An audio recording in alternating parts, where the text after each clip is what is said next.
Well, আজকে আমরা discuss করব 2019 সালের একটি চমৎকার ওয়ার ড্রামা সিনেমা নিয়ে, যেটির নাম হচ্ছে জোজো র্যাবিট।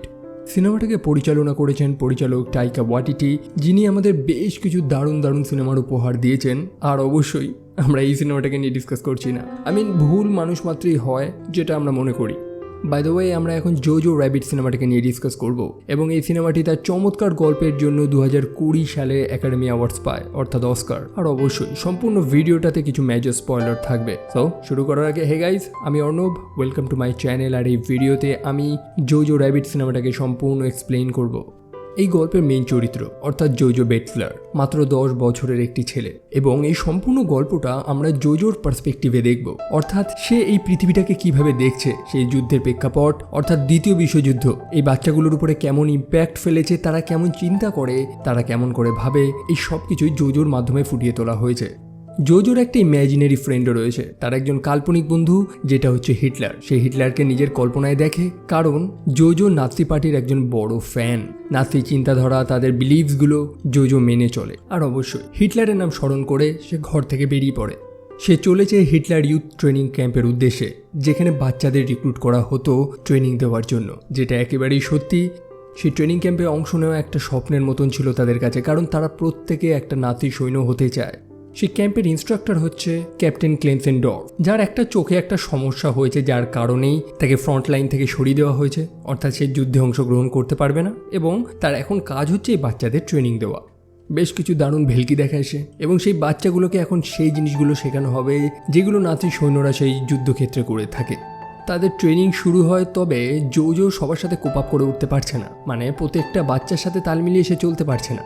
ফ্রাউলেন সেখানে বাচ্চাদের শেখাচ্ছে যে জিউসরা কতটা হিংস্র হয়, তাদের জন্তুর মতন দেখতে, ইউজুয়ালি বাচ্চাদের মধ্যে ঘৃণা যেভাবে ছড়ানো হয়। আর তারপর তাদের সেই মোস্ট কমন জিনিস, বই জ্বালানো। এক্স্যাক্টলি, রাশি রাশি বই পুড়িয়ে দেওয়া হয়, যেটা এক টাইপের সেলিব্রেশন। রাতের বেলা জোজো এবং তার বন্ধু ইয়র্কি ক্যাম্পে শুয়ে রয়েছে। জোজো প্ল্যান করছে যে কবে সে একটা জিউসকে পেয়ে হত্যা করবে। ইয়র্কি বলতে থাকে যে সে কি করে বুঝবে যে সেটা জিউস, কারণ তাদের তো একই দেখতে। তবে জোজো জানায় যে সে গন্ধ পেয়েই বুঝে যাবে, এবং তারপরেই সে সেই জিউসটাকে হিটলারের হাতে তুলে দেবে, এবং হিটলার খুশি হয়ে জোজোকে তার পার্সোনাল গার্ড বানিয়ে দেবে। আর তারপরে হিটলার এবং জোজো বেস্ট ফ্রেন্ড হয়ে যাবে, যেটা শুনতে পেয়ে ইয়র্কি একটু দুঃখ পায়, কারণ ইয়র্কি মনে করতো যে সে জোজোর বেস্ট ফ্রেন্ড। তবে জোজো জানায় যে চিন্তা করার কিছু নেই, ইয়র্কি হচ্ছে জোজোর সেকেন্ড বেস্ট ফ্রেন্ড।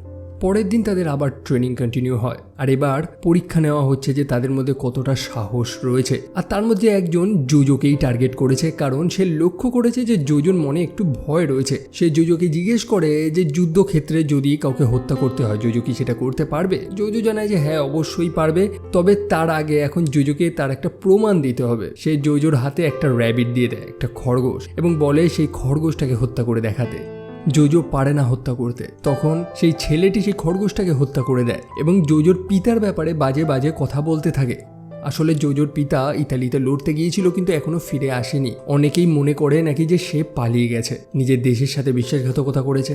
তারা জোজোকে ভয় দেখাতে থাকে যে সেই খরগোশটার মতন এবার জোজোর ঘাড় মোটকে দেবে তারা। সেই কারণে জোজো সেখান থেকে ভয়তে পালিয়ে যায়। সবাই ঠাট্টা করে জোজোকে তখন জোজো র্যাবিট বলতে থাকে, কারণ জোজো নাকি সেই খরগোশটার মতন ভীতু, একটা কমজোর প্রাণী। বেচারা জোজো মনের দুঃখে এক কোনায় বসে থাকে, এবং সেই সময় তার ইম্যাজিনারি ফ্রেন্ড অর্থাৎ অ্যাডলফ হিটলার সেখানে চলে আসে, যে জোজোকে জানায় যে তার রাজ্যে প্রত্যেকটা প্রাণীকে সমান প্রাধান্য দেওয়া হবে, একই সাথে র্যাবিটকেও। আর খরগোশকে কি সত্যি ভীতু বলা যায়? সে তো নিজের ফ্যামিলির জন্য লড়ে যাচ্ছে, শিকার করছে, কত কিছুই না করছে। সেই সময় জোজোর বন্ধু অর্থাৎ ইয়র্কি সেখানে চলে আসে, এবং সে জোজোকে জিজ্ঞেস করে যে সে কার সাথে কথা বলছে। ইয়র্কি জোজোকে এটাও জিজ্ঞেস করে যে জোজো কি কান্নাকাটি করছে। জোজো বলে যে না, সে কেন কাঁদবে, বরং সে একটা সাহসী ছেলে, যে এখন সবাইকে প্রমাণ করে দেবে যে আসল ভীতু খরগোশ কারা। জোজো সেখান থেকে দৌড় দেয় সেই ট্রেনিং ক্যাম্পের উদ্দেশ্যে, যেখানে ক্যাপ্টেন ক্লেন্সেনডর্ফ বাচ্চাদের গ্রেনেড ছোড়া শেখাচ্ছিল। আর তখন জোজো সেখানে এসে পৌঁছায়, এবং নিজের সাহসিকতা দেখানোর জন্য তার হাত থেকে গ্রেনেডটা নিয়ে ছুঁড়ে মারে। ভুলবশত সেই গ্রেনেডটা গাছে বাড়ি খেয়ে জোজোর সামনে এসেই পড়ে, আর সেটা এক্সপ্লোড করে। তবে সৌভাগ্যবশত জোজো বেঁচে গিয়েছে, তবে তার মুখে কিছু স্কার এসেছে, কিছু দাগ পড়েছে তার মুখে। জোজো ঘর থেকে বেরোতে লজ্জা পাচ্ছে, কারণ সবাই তাকে নিয়ে মজা ঠাট্টা করবে। তবে তার মা অর্থাৎ রোজি জানায় যে এই দাগটা পাওয়াটা একটা গর্বের ব্যাপার, সবার মুখে এরকম দাগ থাকে না। সে জোজোর পায়ের জুতোর ফিতেটা বেঁধে দেয়, কারণ জোজো এখন তার সাথে বেরোবে। তারা তারপর সেই অফিসে গিয়ে পৌঁছায় এবং রোজি ক্যাপ্টেন ক্লেনজেনডর্ফকে বকাঝোকা করতে থাকে যে তারই নেগলিজেন্সির জন্য এরকম একটা অ্যাক্সিডেন্ট ঘটেছে, জোজোকে যাতে পুনরায় তাদের কাজে নেওয়া হয়। তাই অবশেষে তারা রাজি হয়ে যায়। এখন জোজোর কাজ হচ্ছে সব প্রপাগেন্ডা পেপারগুলোকে চারিদিকে ছড়িয়ে বেড়ানো। জোজো বেরিয়ে পড়ে সেই কাজ করতে। তবে মাঝ রাস্তায় সে লক্ষ্য করে যে কিছু মানুষকে ফাঁসি দিয়ে ঝুলিয়ে রাখা হয়েছে, কারণ অবশ্যই তারা সেই নাজি পার্টির বিরুদ্ধে কোনো কথা বলেছে বা তার বিরুদ্ধে প্রপাগেন্ডা ছড়াচ্ছে, ফলস্বরূপ তাদের ওপেনলি ফাঁসি দেওয়া হয়েছে। তারপর জোজো বাড়ি এসে পৌঁছায়। তবে ফার্স্ট ফ্লোরে সে কিছু আওয়াজ শুনতে পায়, যেন কেউ চলাফেরা করছে। তবে ঘরে তো কেউ নেই। জোজো একবার উপরতলায় গিয়ে চেক করে আর লক্ষ্য করে যে সেখানে অচেনা একটা মানুষ উপস্থিত ছিল, একটা মেয়ে, যাকে জোজো ভূত ভেবেছে। সে তো প্রচণ্ড ভয় পেয়ে যায়। পরে সেই মেয়েটা জোজোর মুখোমুখি হয়, যে হচ্ছে একজন জিউ। আর স্বাভাবিক ব্যাপার, জিউসদের সম্পর্কে জোজোর ধারণাটা সম্পূর্ণ ভিন্ন। সে মনে করতে থাকে যে এলসা হয়তো কোনো ভয়ঙ্কর প্রাণী। এলসা জানায় যে জোজোর মা অর্থাৎ রোজি তাকে ইনভাইট করেছে এখানে, এবং জোজো যদি পুলিশকে খবর দেওয়ার চেষ্টা করে তাহলে এলসা বলে দেবে যে জোজোর মা তাকে এখানে আশ্রয় দিয়েছে, যার ফলে জোজোর মা অর্থাৎ রোজিকেও শাস্তি দেওয়া হবে। একই সাথে এলসা সেই ছুরি দিয়ে জোজোর গলা কেটে দেবে। জোজো তো প্রচণ্ড ভয় পেয়ে যায়। সেই কারণে আমাদের এই ছোট্ট জোজো কিচ্ছু করতে পারে না। জোজো এখন হিটলারের সাথে ডিসকাশনে বসেছে যে কি করা উচিত তার। অনেক চিন্তা করার পর হিটলার তাকে একটা উপদেশ দেয় যে জোজো তার সাথে ভালো ব্যবহার করবে, যাতে জোজো তার বিশ্বাসটা অর্জন করতে পারে, আর তারপরই জোজো তার আসল রূপ দেখাবে। তবে হিটলার জোজোকে মনে করিয়ে দেয় যে যেভাবেই হোক সেই জিউসদের থেকে সাবধানে থাকতে হবে, যাতে সে আর কোনো নাজিকে খেয়ে না নিতে পারে। পরে রোজি বাড়ি ফিরে আসে এবং সে লক্ষ্য করে যে জোজোর জুতোর ফিতেটা আবার খোলা, যেটা সে বেঁধে দেয়। জোজো তখন জানায় যে সে ফার্স্ট ফ্লোরে ইঙ্গাকে দেখেছে, অর্থাৎ সেই মেয়েটার ভূতকে। তবে রোজি সেটাকে সম্পূর্ণ ডিনাই করে দেয়। সে জোজোকে বলতে থাকে যে উপরে যাতে না যায়। সে এমন অভিনয় করতে থাকে যেন উপরে কোনো মানুষ বসবাসই করে না। তারপর রাতের বেলা সে জোজোকে তাড়াতাড়ি ঘুম পাড়িয়ে দেয় এবং এলসার সাথে সাক্ষাৎ করে। আসলে রোজিই তো তাকে আমন্ত্রণ জানিয়েছে তার বাড়িতে।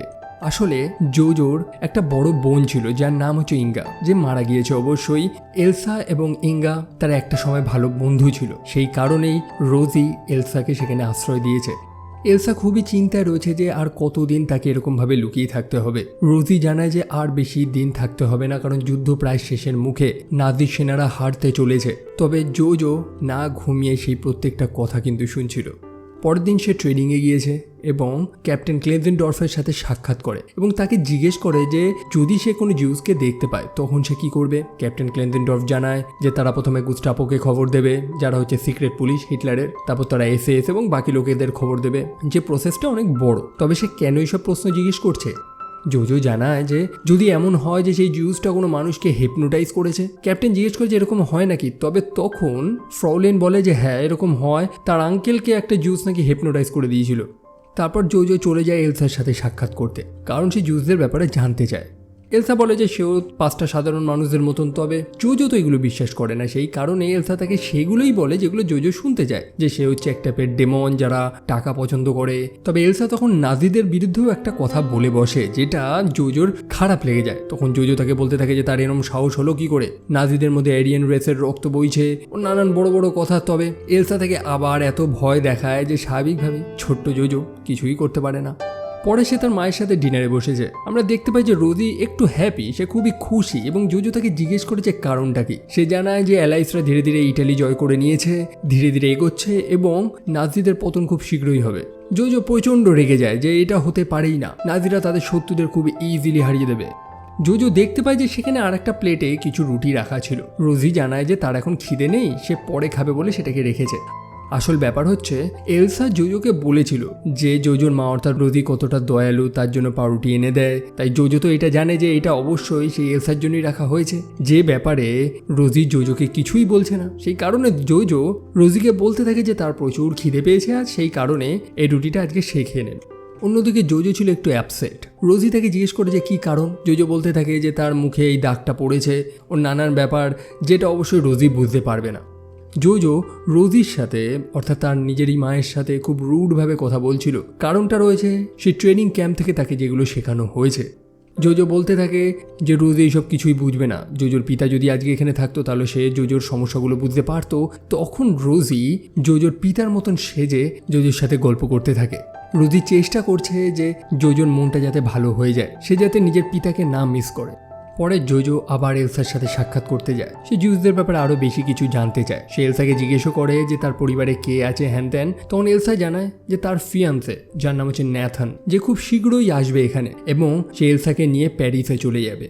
তবে এলসা জোজোকে জিজ্ঞেস করে যে সে বারবার তার কাছে কেন আসছে, তার কি কোনো আর কাজ নেই। জোজো বলে হ্যাঁ, সে খুবই ব্যস্ত, যেটা অবশ্যই মিথ্যে কথা এবং এলসা সেটা বুঝে যায়। জোজো এলসা এবং ন্যাথানের ব্যাপারে বাজে বাজে কথা বলতে থাকে। তখন এলসা জানায় যে জোজোর তো কোনো গার্লফ্রেন্ড নেই, সেই কারণে সে হয়তো এই ব্যাপারগুলো বুঝবে না, তার মনে হিংসা রয়েছে, সেই কারণেই সেই কথাগুলো বলছে।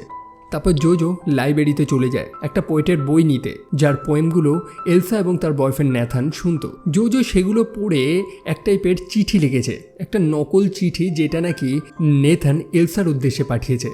আসলে জোজো নিজেই তো সেটা লিখেছে। জোজো সেই চিঠিটা নিয়ে এলসার কাছে আসে এবং তাকে বলতে থাকে যে তার বয়ফ্রেন্ড এই চিঠিটা পাঠিয়েছিল, যেটা জোজো পেয়েছে। জোজো তাকে পড়ে শোনায় সেই চিঠিটা, যে নেথান এখন বেকার, মোটা হয়ে গেছে সে, এবং সে এখন এলসাকে পছন্দ করে না, সে অন্য একটা মেয়েকে পেয়ে গেছে যাকে সে বিয়ে করবে ও ইত্যাদি ব্যাপার। এলসা কথাগুলো শুনে প্রচণ্ড রেগে সেখান থেকে চলে যায় এবং জোজো বুঝতে পারে যে সে হয়তো খারাপ কিছু বলেছে এলসাকে। সেই কারণে সে এলসাকে বলতে থাকে যে নেথান আর একটা চিঠিও পাঠিয়েছে এবং সে আবার মন গড়া কিছু কথা বলতে থাকে যে নেথান এলসাকেই ভালোবাসে। আসলে আগে বেশ কিছু মেয়ে নেথানের কারণে আত্মহত্যা করেছিল, সেই কারণে সে চায় না যে এলসা আত্মহত্যা করুক এবং নেথান এলসাকেই বিয়ে করবে। পরে জোজো তার মা অর্থাৎ রোজির সাথে একটু ঘুরতে বেরিয়েছে। প্রতিবারের মতনই জোজোর জুতোর ফিতে খোলা, যেটা রোজি আটকে দেয়, এবং রোজি সেই একই জিনিস লক্ষ্য করে যে জোজোর মনে একটা নাজি আইডিওলজি তৈরি হচ্ছে। জোজো বলতে থাকে যে খুব শীঘ্রই তারা এই যুদ্ধে জিতে যাবে এবং যুদ্ধ জেতার পর সম্পূর্ণ বিশ্বটাতে ইয়ং মানুষেরা রাজ করবে। যেখানে রোজি তাকে বোঝানোর চেষ্টা করছে যে যুদ্ধের শেষের মুখে তারা আর হয়তো বেশি দিন নেই। সে জোজোকে বলতে থাকে যে সময়টাকে সেলিব্রেট করার জন্য। জোজো বলতে থাকে যে না, সে নাচবে না, নাচে একমাত্র তারা যাদের কাছে কোনো কাজ নেই। তবে জোজো জানে না যে এই মুহূর্তটাকে সে কতটা মিস করতে চলেছে। তারা দুজনে সাইকেলে রেস করতে করতে ফিরছে। অন্যদিকে আমরা কিছু সৈনিকদের দেখি যারা চরম আহত এবং যুদ্ধ থেকে ফিরছে তারা। জোজো তারপর এলসার সাথে সাক্ষাৎ করে এবং ধীরে ধীরে তাদের মধ্যে না একটা বন্ধুত্ব তৈরি হচ্ছে। এলসা তখন জোজোকে জিউসদের একটা ছবিও এঁকে দেয়, যে জিউসদের একটা মাথায় শিং রয়েছে, তাদের কেমন রাক্ষসের মতন দেখতে, যেগুলোর ব্যাপারে জোজো আজ অব্দি জেনে এসেছে। তবে তার কাল্পনিক বন্ধু অর্থাৎ অ্যাডলফ হিটলার এই জিনিসটাকে একেবারেই পছন্দ করছে না যে জোজো এবং এলসা তারা ধীরে ধীরে একটা বন্ধুতে পরিণত হচ্ছে। তারপর জোজো গিয়ে ক্যাপ্টেন ক্লিনটেনডর্ফের সাথে সাক্ষাৎ করে, যে লড়াই করার প্ল্যান করছে। আসলে সব দিক দিয়ে রাশিয়ানসরা, আমেরিকানসরা, ব্রিটিশরা হামলা করছে, তাদের স্ট্র্যাটেজি বানাতে হবে। জোজো সেখানে আবার সেই ক্যাপ্টেনকে জিউসদের ব্যাপারে কিছু প্রশ্ন জিজ্ঞেস করে। কারণ হিসাবে জোজো বলে যে সে একটা বই লিখছে সেই জিউসদের ব্যাপারে। স্বাভাবিক ব্যাপার, সবাই মজা ঠাট্টা করতে থাকে তার কথাটা শুনে। অন্যদিকে ক্যাপ্টেন ক্লিনটেনডর্ফ জোজোকে জানায় যে সে একটা নতুন ড্রেস বানাচ্ছে, একটা নতুন ইউনিফর্ম। যখন এই শহরে ইনভেশন হবে, আমেরিকানসরা যখন এখানে হামলা করবে, তখন সেই নতুন ইউনিফর্মটা পরে লড়াইতে নামবে।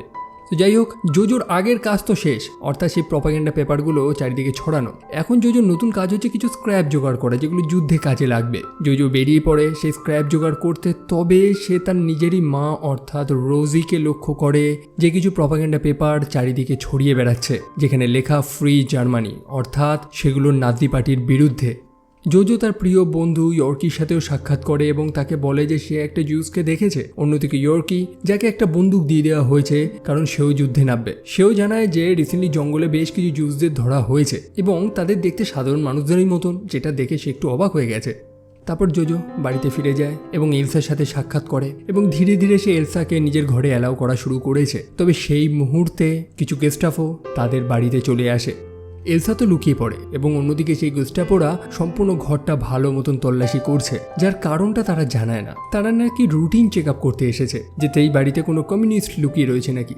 সেই মুহূর্তে ক্যাপ্টেন ক্লেনজেনডর্ফ সেখানে উপস্থিত হয়েছে, যে নিজের কারণটা ঠিক স্পষ্টভাবে বলে না যে সে কেন এসেছে। তবে এইটুকুনি বলে দিতে পারি যে এই মানুষটা ভালো, যে জোজোর খারাপ চায় না। সেই গুস্টাপো অফিসাররা জোজোকে জিজ্ঞেস করতে থাকে তার মায়ের ব্যাপারে, যে সে কোথায়, ইদানিং সে কি কি কাজ করছে ইত্যাদি ব্যাপারে। তবে সে লক্ষ্য করে যে জোজোর পকেট নাইফটা নেই। সে জোজোকে এই ব্যাপারে জিজ্ঞেস করতেই যায়। সেই মুহূর্তে এলসা সেখানে চলে আসে, যার কাছে সেই ছুরিটা ছিল। এলসা নিজেকে ইঙ্গা বলে পরিচয় দেয়, অর্থাৎ জোজোর বড় বোন। সে অফিসার তখন তার ডকুমেন্টসটা দেখতে চায়। ইঙ্গা তার ডকুমেন্টসটা বার করে। ক্যাপ্টেন ক্লেনজেনডর্ফ তাকে জিজ্ঞেস করে যে তার বার্থডে কবে এবং তার বয়স কত। ইঙ্গা উত্তর দেয় এবং ক্যাপ্টেন ক্লেনজেনডর্ফ বলে দেয় যে হ্যাঁ, উত্তর সঠিক। একই সাথে সে জোজোর সেই নোটবুকটাও খুঁজে পায়, যেটার মধ্যে জিউসদের ব্যাপারে কিছু ভয়ানক জিনিস লেখা ছিল। সে অফিসার ভাবতে থাকে যে এরা তো সত্যি সেই জিউসদের ঘৃণা করে, তাই এদের উপরে সন্দেহ করে লাভ নেই, এবং তারা অবশেষে চলে যায়। তবে এলসা একটু টেনশনে ছিল, কারণ সে যে নিজের বার্থ ডেটটা বলেছে, অর্থাৎ জন্মদিনটা যেটা বলেছে সেটা ভুল ছিল। ক্যাপ্টেন ক্লেনজেনডর্ফ সেটা দেখেছে, তা সত্ত্বেও সে কাউকে কিছু বলেনি। এলসা খুবই চিন্তায় রয়েছে, তবে জোজো তাকে শান্ত করার চেষ্টা করছে। সে এলসাকে বলতে থাকে যে তারা বন্ধু, জোজো সব কিছু সামলে নেবে। অন্যদিকে জোজো নিজে চিন্তায় পড়ে গেছে, কারণ তার কাল্পনিক বন্ধু অর্থাৎ হিটলার তাকে বকাঝকা করছে যে সে এটা কি করছে, এটা তো তার ডিউটি না। তবে জোজো তখন এমন একটা জিনিস দেখতে পায় যেটা সে কল্পনা করতে পারেনি। রাস্তায় বেশ কিছু মানুষকে ফাঁসি দেওয়া হয়েছে, যাদের মধ্যে একজনের জুতো জোজো দেখে চিনতে পেরে যায়, আর যেটা আর কেউ না, তার নিজেরই মা রোজি। রোজি যে এই নাজি পার্টির বিরুদ্ধেই কার্যক্রম করে বেড়াচ্ছে সেটা সম্ভবত পার্টি জেনে গিয়েছিল, যার কারণেই তাকে ফাঁসি দিয়ে দেওয়া হয়েছে। আর এবার জোজো রোজির জুতোর ফিতেটা আটকে দেয়, যেটা তার মা সবসময় করত। জোজোর মন একেবারে ভেঙে পড়েছে। চরম মনের দুঃখে সে বাড়ি গিয়ে পৌঁছায় এবং সে এলসাকে হত্যা করারও চেষ্টা করে, তবে সে সেটা করে না, কারণ জোজো একটি ভালো ছেলে। সেদিন রাতে চরম যুদ্ধ চলছে। জোজো এবং এলসা জানলা থেকে সেই দৃশ্যই দেখছে। জোজো এখন সম্পূর্ণ একা এবং এলসা তাকে বোঝায় যে এই নাথিজম কতটা খারাপ জিনিস। জোজোর নিজেরই পিতা হিটলারের বিরুদ্ধেই কিছু কার্যক্রম করেছিল, যার কারণেই সে মারা গিয়েছে। জোজো এই ব্যাপারে জানতো না কিছু। পরের দিন সম্পূর্ণ শহরটা ধ্বংস হয়ে গেছে।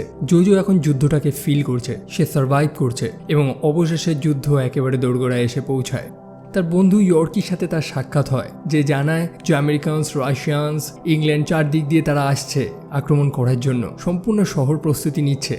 জোজো ফাইনালি ইয়র্কিকে জানায় যে বর্তমানে তার একটা জিউস গার্লফ্রেন্ডও হয়েছে, অর্থাৎ এলসার কথা জানায়। অন্যদিকে ফ্রলেন সেখানে উপস্থিত ছিল, যে বাচ্চাদের হাতে গ্রেনেড দিয়ে যুদ্ধে পাঠিয়ে দেয়। ইয়র্কির হাতেও সে একটা পিস্তল ধরিয়ে সেই যুদ্ধে পাঠিয়ে দেয়। এটা এখন একটা সম্পূর্ণ ব্যাটেলফিল্ড। ক্যাপ্টেন ক্লেনজেনডর্ফ তার সে নতুন ইউনিফর্মটা পরে যুদ্ধে নেমে এসছে, চারিদিকে শুধু মানুষের লাশ, এবং অবশেষে যুদ্ধ শেষ হয়। আমেরিকানসরা সেই সম্পূর্ণ জায়গাটা কবজা করে নিয়েছে। জোজোকে একজন সৈন্য তুলে নিয়ে গিয়ে সেই বাকি জার্মানদের সাথে রেখে দেয়, যেখানে ছিল ক্যাপ্টেন ক্লেনজেনডর্ফ। সে জোজোকে জানায় যে সে সত্যি খুবই দুঃখিত যে তার মা মারা গিয়েছে। রোজি যে একটা ভালো মানুষ ছিল সেটা সে মানে, তবে তাদের পাপের ভাগিদার জোজো কেনই বা হবে। সে জোজোর গায়ের থেকে সেই হিটলারের জ্যাকেটটা খুলে দেয় এবং জোজোকে একটা জিউস বলে ডাকতে থাকে, তার গায়ে থুতু দিতে থাকে, যাতে সৈনিকরা মনে করে যে সে একটা জিউস, যাতে আমেরিকানসরা তাকে কিচ্ছু না বলে।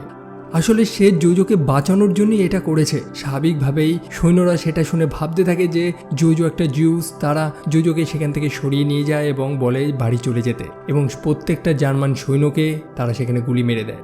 ইয়র্কির সাথে তার সাক্ষাৎ হয়, যে জিজ্ঞেস করে জোজোকে যে তার সেই জিউস গার্লফ্রেন্ড কেমন আছে। জোজোর মনে এসে যায় যে বাড়িতে তো এলসা রয়েছে। সে দৌড়ে বাড়ি গিয়ে পৌঁছায়, তবে সে এলসাকে মিথ্যে কথা বলে। সে জানায় যে নাজিরা এই যুদ্ধে জয়লাভ করেছে। আসলে জোজো চায় না যে এলসা তাকে ছেড়ে চলে যাক, কারণ সে সম্পূর্ণ একা হয়ে যাবে।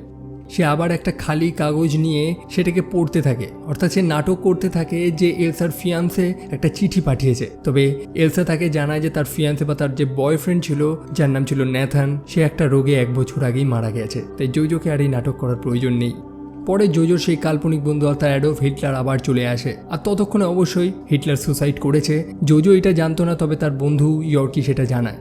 হিটলার জোজোকে বকাঝকা করতে থাকে যে তার প্রিন্সিপালগুলো, সে যেগুলো মানতো সেগুলো কোথায় গেল, সে তো একটা নাজি। তবে জোজো এখন আর তার কোনো কথা শুনতে চায় না এবং হিটলারকে লাথি মেরে সেখান থেকে ভাগিয়ে দেয়। অন্যদিকে এলসা সেখান থেকে বেরোনোর জন্য রেডি। সে মনে করছে যে বাইরেটা হয়তো বিপজ্জনক, কারণ সে আসল সত্যটা তো জানে না। জোজো তার জুতোর ফিতেটা বেঁধে দেয় এবং এলসা যখন ঘর থেকে বেরোয় সে লক্ষ্য করে যে আমেরিকানসরা চারিদিকে ঘুরে বেড়াচ্ছে এবং সে বুঝে যায় যে যুদ্ধ শেষ। এখন সে ফাইনালি ফ্রি, এবং এই সিনেমাটা এখানেই শেষ হয়। এই সিনেমাটাকে একটা মাস্টারপিস বলা যায়, বিশেষ করে তার চমৎকার গল্প, ছোট্ট জোজোর অভিনয় এবং তার ব্যাকগ্রাউন্ড মিউজিকের জন্য। আর অবশ্যই যদি সম্পূর্ণভাবে সিনেমাটা ফিল করতে চান তো আমি রিকমেন্ড করবো যে সিনেমাটা দেখুন, এই গল্পের ডেপথটাকে ভালো মতন বোঝার জন্য। আমার এফোর্টটি ভালো লাগলে অবশ্যই ভিডিওটি লাইক করবেন, এবং আপনি আমার গেমিং চ্যানেলটাও ফলো করতে পারেন, যার লিঙ্ক ডেসক্রিপশনে রয়েছে। আপনি আমাকে ইনস্টাতে ফলো করতে পারেন, যেখানে আমি রেগুলার আপলোড করি। আর এই ভিডিও আপাতত এইটুকুই, আবার দেখা হবে পরের ভিডিওতে। Bye bye.